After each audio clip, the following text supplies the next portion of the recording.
Alright guys, so today is March 8th and I'm going to be doing another update. I've had several things happen, some more pigeons have hatched. I've had one or two die, and so I'll show you all what's going on. You'll come this way. So, right now I've still got the same amount of birds in my non-breeding one. I've still got all my cocks I'm not breeding in here. Nothing much has changed. They've been able to come out and fly a little bit since I'm not breeding them, but for the most part they've been staying in here. Still got to be careful of hawks and things. We'll come on in here. Forgot I put this lock on here. This isn't the most secure lock, but my latch is already loosened up and has been wanting to come undone. So this keeps the latch from being able to come undone.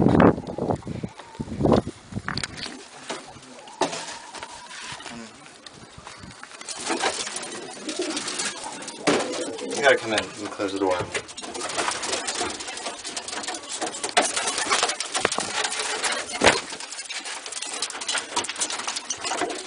So this pair right here from from Coco and Swift, you can see the babies are doing well. They're nice and big and healthy. They've got nice full crops. So they're doing well. Now, if you'll recall, this was Ash and Minnie's nest box where they were breeding, and I wound up taking one baby away, and they let one die, and so I took the other two in and hand raised them. Well, their nest has been taken over by my my cock from Bill Sonder that was raised by Rick, and Bill bought and raised, trained. But he actually mated to the Bill Sonder hen, and they took over this nest box. Well, I'm trying to get him mated to the Bill Sonder hen. The Bill Sonder cock mated to the hen from Rick that was supposed to go to the other cock I just mentioned. And you can see he's in here sitting on the eggs, being a good dad. He was supposed to mate to the Bill Sonder hen, but they've got eggs. I'm not breaking things up, so I'm trying to mate the Bill Sonder hen to that cock from Rick that Bill raised. And they took over this nest box, so yeah, that's okay. They're not messing anything up with Ash and Minnie. They're genetically not as good anyways, so they were trying to nest on the floor. We'll see what happens. If they do, I'm just going to let them this time. My Birmingham Roller babies, you can see, are not in here. They've and the parents aren't in there either right now.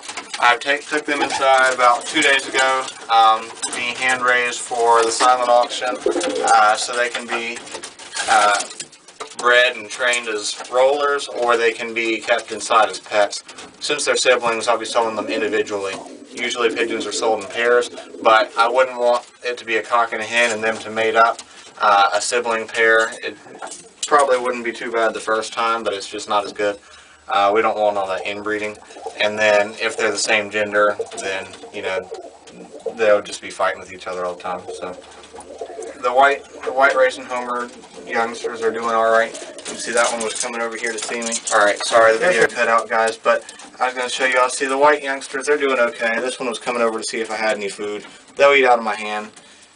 He doesn't really want to be picked up, but you can see they're pretty tame. They're not flapping around or anything.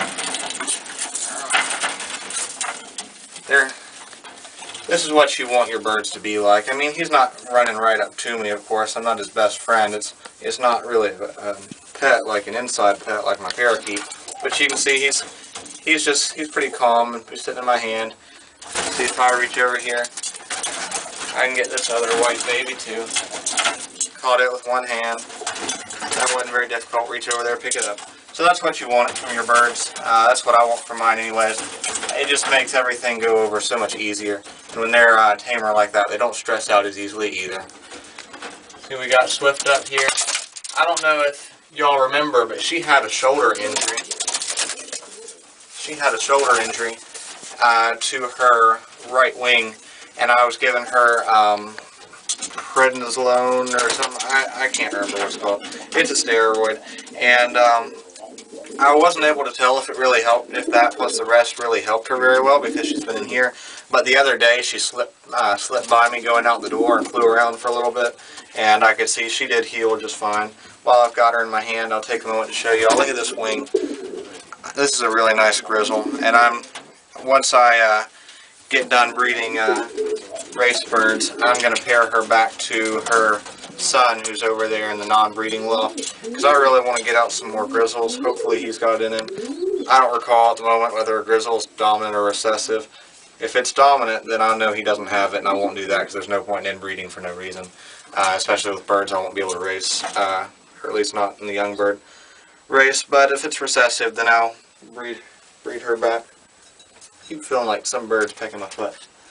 But also, let's see. Where do you go? You go right here. I'm going to check the calendar. On the 10th. The 10th is when these eggs. Today's Wednesday, so on Friday, the first egg in here should hatch with my blue check from Rick and blue check daughter of this pair right here. So that's good. I'm looking forward to that. I don't remember when those are supposed to hatch. It'll be in another week and a half or so. It's on the calendar. I've not gotten to see any signs so far that this ash red satinet is breeding with my indigo roller cock. Hopefully it will. I've not really seen any signs that they are yet.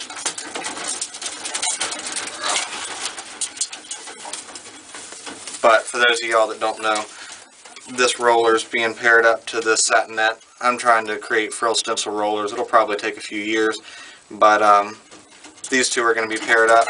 Now I realize the colors clash. This is a blue bird. It's also got spread and indigo, but this is a blue-based bird and this is an ash red-based bird, so those don't match up. But my other pair, which was put together before these, so there was no swapping them, was I think an ash red-based roller cock and a blue-based satinet hen. We'll see them in just a few minutes. So I'll just breed their babies together, blue ones to blue ones, ash red ones to ash red ones, and that should even out the colors.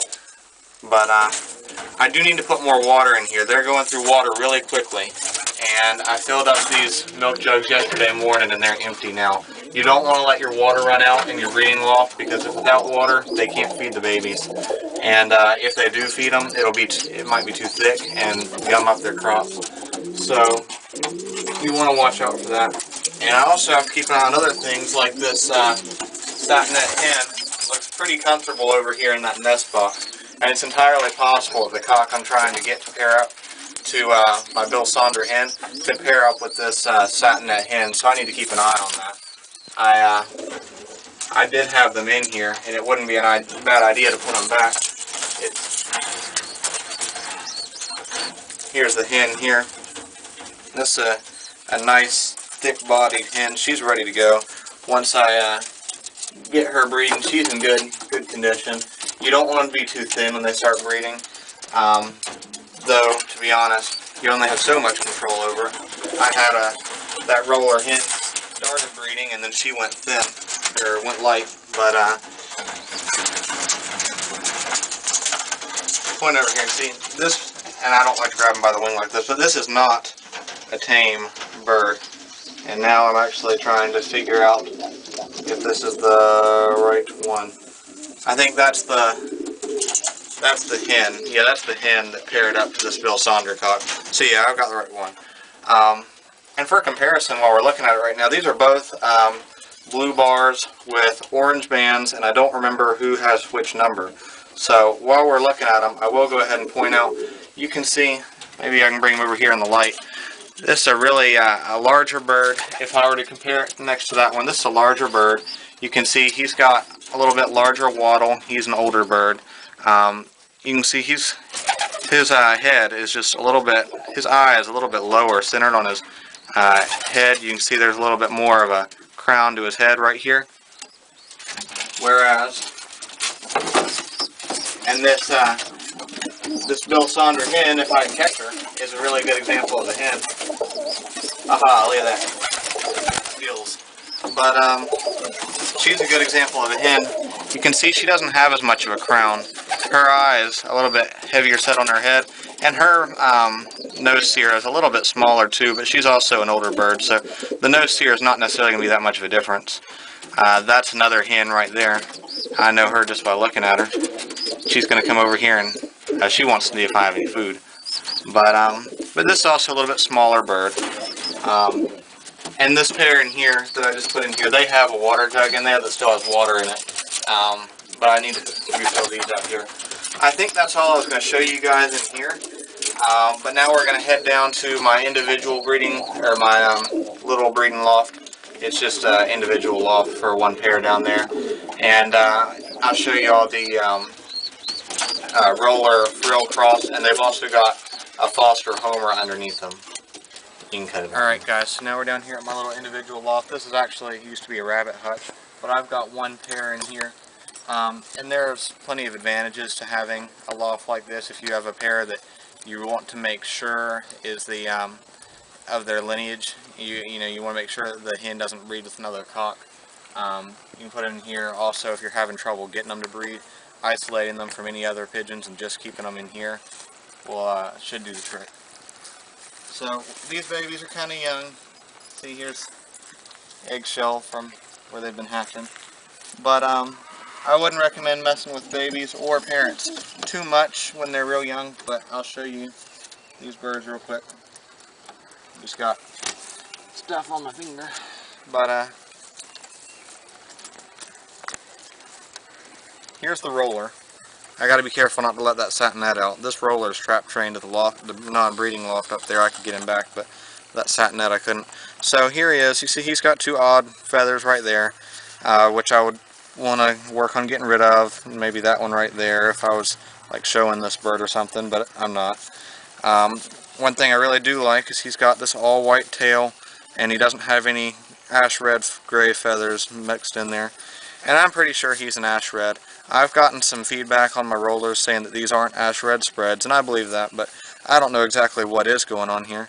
But, I mean, you can look at it. That's the ash red gray right there. If you hold this bird up to an ash red bar, or that ash red T-check in there that are the racing homers, it's the exact same color. But I've been told that there's bronzing going on and other stuff, but for all purposes right now, this is an ash red bird, and I'm just worried about the base color and then getting that pattern in. But you can see he's got bull eyes, of course. Nice bird, I like him. He rolls okay. But then the Satinet.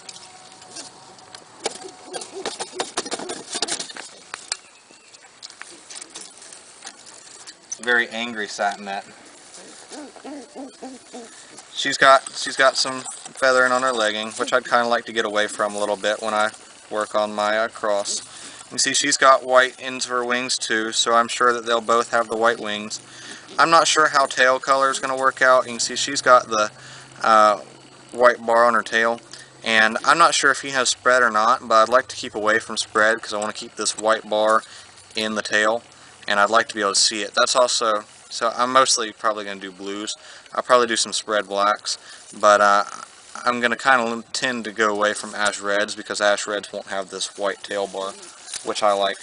Then you can see she's blue based. Obviously, she's obviously blue based. There's no denying that. But she's also got some red in her wing, as compared to the Satinet cock I've got in my non-breeding loft that she'll be bred to eventually. So I'm not really sure why that is. Y'all can comment, let me know. I don't know nearly as much about Satinets. Mostly racing homers. I know a bit about rollers and their colors and stuff, but not so much about Satinets. So y'all can comment, let me know. I'm also going to go for longer beaks. I want to get away from the short beak. I'm going to kind of go with the basic body shape and size of a roller. I've got a really small roller cock up there, y'all know. I call it April. That I probably will introduce into the mix and try and keep them small. But I'm going to try and get rid of that tuft. Get rid of the Oriental Frill. All I want from her is this pattern and the white tail bar. I will show you the babies real quick.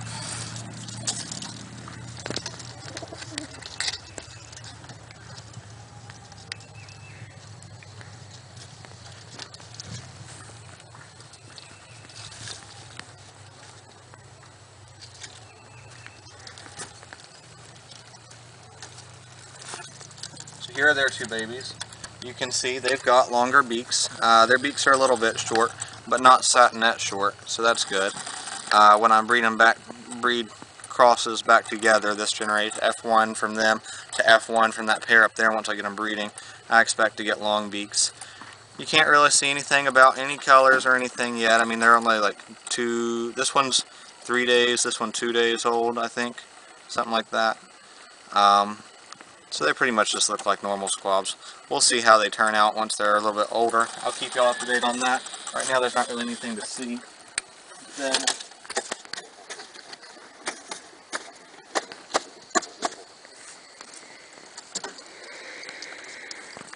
Then we've got the little racing homer baby, which, while I'm looking at, y'all know that usually the racing homers have a white tip.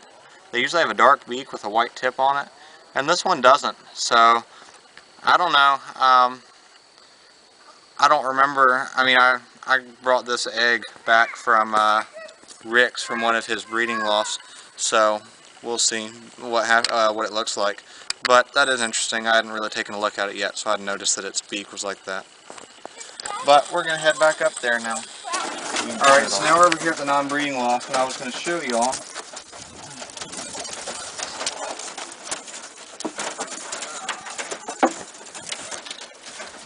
So here's the Satinet cock, which that Satinet hen will eventually be bred to.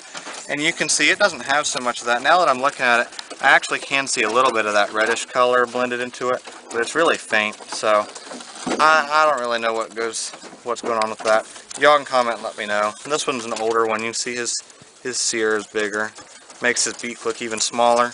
And then I've also got this roller right here, which has started to go light again, and I've really got to work on keeping it from doing that. But it's a cock, so even when it's kind of light, it should still breed. But you can see this is a really small roller. You can see that tiny little beak. I mean, it's not short, but it's pretty small. And you can see it's gone light again. That's not good, that its kill's sticking out like that. You don't want them to be that way. I may have to, I don't know. Once I get more doors on those nest boxes in there, I may pin it in there with food, and I don't know. We'll see what happens. Right now I've got to put more water out here too. They're going through water like crazy. Here come the chickens running up. They're a little bit jealous. They want some food. But that's about it for today, I believe. So we'll see how it goes. I'll keep you up to date on how that F1 generation of roller Satinet cross looks, and as breeding goes along. Oh, I forgot to mention that black hen, blue bar pair that were in there.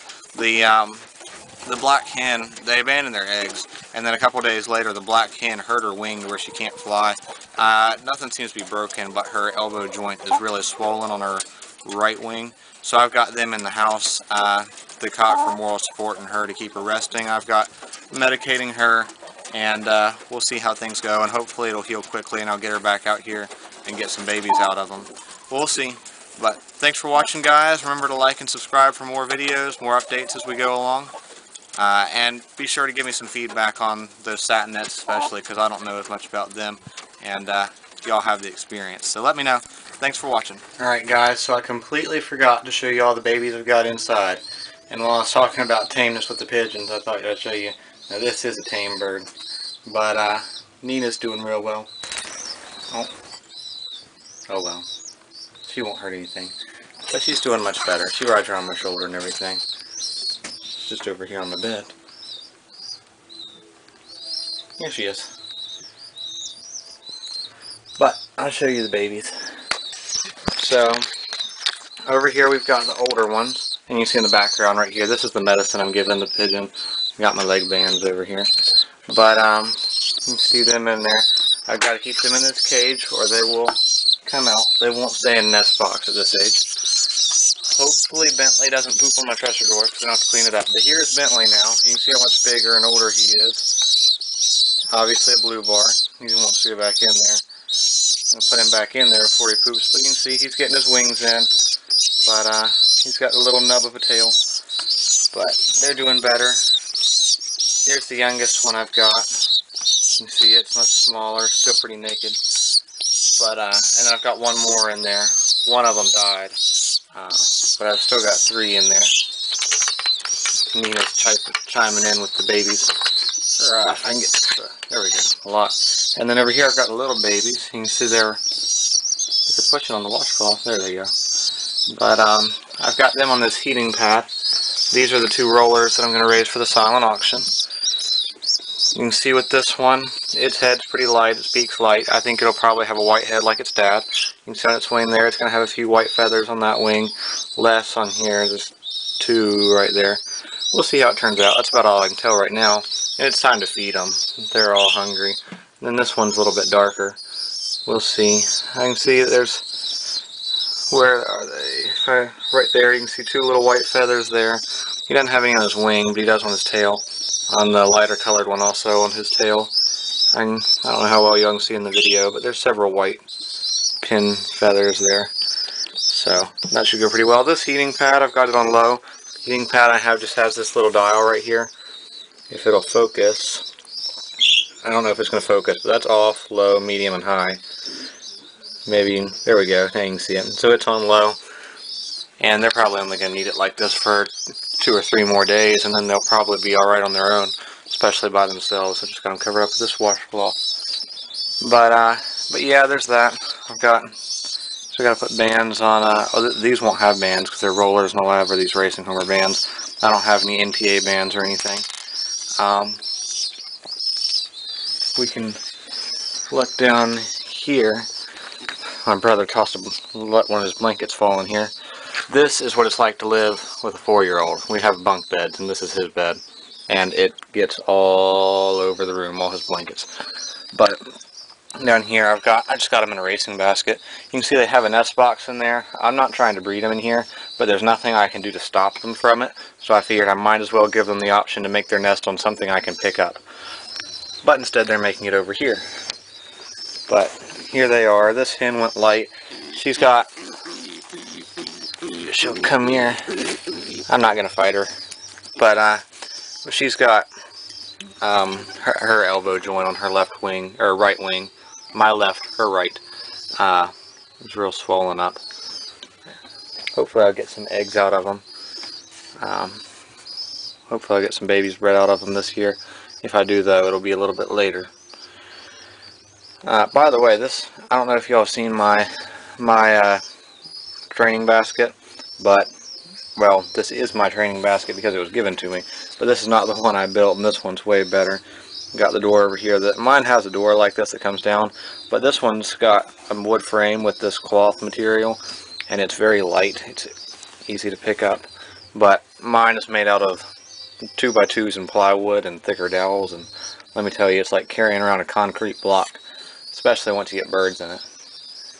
But I think that's all I want to show you. Hopefully, I always remember something else after I get done. But yeah, make sure to like and subscribe. Thanks for watching, guys. Take care.